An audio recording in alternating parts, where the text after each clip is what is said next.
Good day everyone. Berjumpa kembali dengan Andri Simbolon dari Care for Life.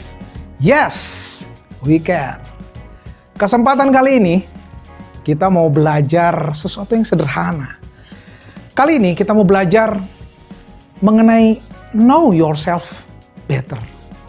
Mungkin pertanyaan ini pernah terlintas di benak kita semua. Penting nggak sih untuk memahami atau mengenal diri sendiri? Jawabnya tentu saja penting. Hal itu karena sebelum kita ingin dikenal dan mengenal orang lain, kita harus memahami dan mengenal diri kita sendiri. Seperti yang pernah dikatakan oleh Buya Hamka. Sekali waktu beliau pernah bilang begini, mengenali diri sendiri jauh lebih sukar daripada ingin mengetahui kepribadian orang lain. Sebab itu, menurut beliau, kenalilah dirimu sebelum mengenal pribadi orang lain. Maka dari itu, mengenal diri sendiri sebenarnya salah satu aspek yang paling penting untuk menjalani hidup ini. Agar kita bisa lebih bahagia, lebih terarah, dan tentunya rasa penasaran kita bisa tahu karena kita dapat mengenal diri sendiri. Dan apa sih manfaat mengenal diri sendiri? Iya, pilihan yang tepat saudaraku, karena saudaraku ada di channel ini di kesempatan kali ini. Namun sebelum menjawab semua pertanyaan di atas, kita harus pahami terlebih dahulu pengertian dari mengenal diri sendiri. Yang pertama, ketahui kelemahan dan kelebihan sendiri. Ini penting, karena banyak orang yang ingin tiru orang lain, banyak orang yang ingin kopas apa yang dilakukan orang lain. Padahal itu mungkin bukan kelebihannya, mungkin itu kelemahannya. Ada banyak orang yang ingin jadi engineer, padahal menjadi seorang sastra pun tetap akan jauh lebih baik daripada kita mengcopy apa yang dimiliki orang lain. Yang kedua, amati bidang yang dikuasai dan kurang dikuasai. Saya masih ingat satu kali ini, karena saya orang Batak, ada teman saya diterima di teknik komputer ya. Ketika dia informasikan sama ayahnya bilang, apa itu? Jurusan komputer, apa itu matematik? Dipikirnya hanya jurusan-jurusan tertentu.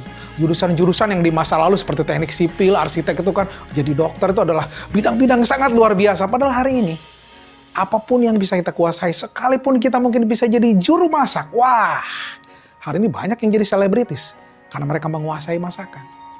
Lalu yang ketiga, setelah kita mengamati bidang dikuasai, kita melihat apa yang kurang dikuasai, jujur pada diri sendiri. Kita pasti jujur. Oh, saya hanya bisa begini.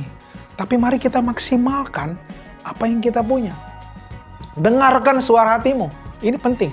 Antara jujur dan dengarkan suara hati. Lalu dari waktu kita mengetahui apa kelebihan dan kelemahan kita. Ketika menjalani apa yang kita ingin kuasai, fokus.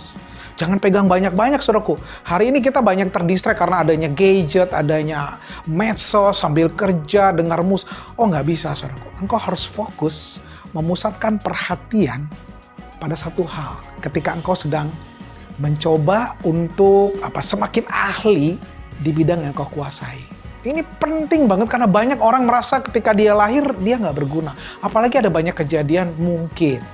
Ada anak di luar nikah dan ketika dia diketahui setelah dia sekolah, oh kamu anak haram, oh itu sering membuat orang-orang merasa dirinya tidak berharga. Saya ingat sekali waktu ketika saya lagi belajar biologi, SMP atau SMA. Guru saya bilang begini, bahwa ketika seorang anak terlahir menjadi jabang bayi di kandungan ibunya, sebetulnya ada kurang lebih, saya lupa ya, jutaan benih yang dilepaskan dari sel ayahnya. Berarti waktu kita lahir ke atas muka bumi ini, kita sebetulnya sudah mengalahkan jutaan sel yang lain dan menjadi diri kita. Jadi keberadaan kita, apapun masa lalunya, bagaimanapun kejadiannya, kita ini berharga. Kita ini sudah jadi champion. Kita ini sudah jadi pemenang. Tentukan visi dan misi kehidupan. Anak-anak muda, dari mulai engkau sekarang, ketika engkau lagi ke sekolah, kuliah, kuasai itu. Sekalipun kau hanya bisa, mungkin aku ngerti olahraga, jadilah seorang olahragawan yang hebat. Mungkin kau hanya juru masak, jadilah seorang juru masak yang hebat. Mungkin kau senang bahasa, kuasai bahasa.